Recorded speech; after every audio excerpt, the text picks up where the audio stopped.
बहुत से Indian states इस विचारधारा पे आगे बढ़ चुके हैं कि उन स्टेट्स में रहने वालों को ही नौकरी दी जाएगी। अगर मान लीजिए मैं उड़ीसा का रहने वाला हूं और अगर मैं मध्य प्रदेश गया अपनी नौकरी के लिए, तो मुझे कहा जाएगा कि हट चल हट, यहाँ पे सिर्फ मध्य प्रदेश वालों को नौकरी मिलती है। अब वहां से ठोकर खा के अगर मैं आगे महाराष्ट्र गया तो मुझे महाराष्ट्र में भी यही कहा जाएगा कि यहाँ सिर्फ महाराष्ट्रियंस को नौकरी मिलती है। यानी कि वो जो अनेकता में एकता का नारा था वो गया पानी में। मतलब बनना हम चाहते हैं यूनाइटेड स्टेट्स ऑफ इंडिया, पर बन रहे हैं डिवाइडेड स्टेट्स ऑफ इंडिया। ऐसे में ना उस मशहूर फिल्म का वो मशहूर डायलॉग याद आता है, मुझे ना तो स्टेट्स के नाम सुनाई पड़ते हैं ना दिखाई, बस एक मुल्क का नाम सुनाई पड़ता है, इंडिया। अब अगर ऐसा हो जाए, जो कि हो रहा है, तो इमेजिन करो कि हरियाणा के मैनहट्टन गुड़गांव में सिर्फ हरियाणवियों की नौकरी लगेगी और वहीं कर्नाटका की सिलिकॉन वैली बेंगलोर में सिर्फ कन्नडिगा जाएंगे और हमारे यूपी के लास वेगास नोएडा में सिर्फ उत्तर प्रदेश के लोगों की ही नौकरी लगेगी। नहीं नहीं नहीं नहीं नहीं नहीं, अगर आप सोच रहे हो कि ये सिर्फ सरकारी नौकरियों की बात हो रही है तो ये बात गलत है।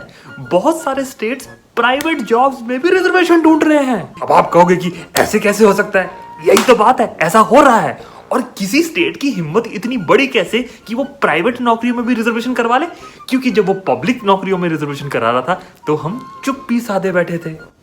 आज उनकी हिम्मत इतनी बढ़ गई कि वो अब प्राइवेट नौकरियों में भी रिजर्वेशन कर रहे हैं। और अगर हम ऐसे चुप बैठे रहे तो वो दिन ज्यादा दूर नहीं जब आपको कॉलेजों में भी 100% रिजर्वेशन मिल जानी है। दिल्ली वाले लोग तो चाह ही रहे हैं कि साला दिल्ली यूनिवर्सिटी में ये बाहर के बच्चों को दाखिला दिया क्यों जा रहा है? सारा टैक्स तो हम भरते हैं दिल्ली का। तो फिर आप सोच लो स्टूडेंट्स की कितनी सुनी जाएगी उस वक्त, ये तो आप आज ही देख रहे हो। हाँ क्यों, नीट और जेई पोस्टपोन हो गया?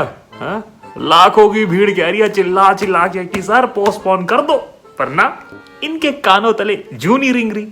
अब भी वक्त है यार, इस इंडिया को इतने हिस्सों में बंटने से रोक लेते हैं, थोड़ी सी अपनी आवाज उठा लेते हैं। और हमारी हिपोक्रेसी तो देखो जरा।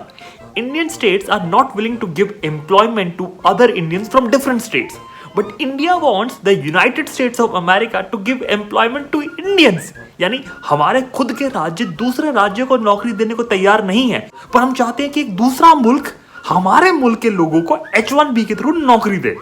वाह।